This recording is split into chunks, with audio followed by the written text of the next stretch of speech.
再放入适量的清水，1勺玉米淀粉，放1勺生抽，充分的把叉烧酱搅拌均匀，放一旁备用。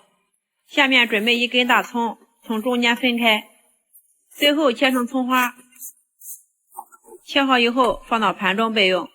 另起锅倒油，放入葱姜、花椒8角，炒出它们的香味，炒香之后捞出备料。下面先把肥肉放进来，把里面的肥油煸炒出来，这样吃着更香。再放入瘦肉，一起炒拌均匀，炒出里面的水分。下面给肉调味，放入1勺生抽，适量的酱油、胡椒粉，适量的食用盐、葱花，别的什么料都不用放了，充分的炒拌均匀。然后再加入半碗开水，然后盖上盖子炖10分钟。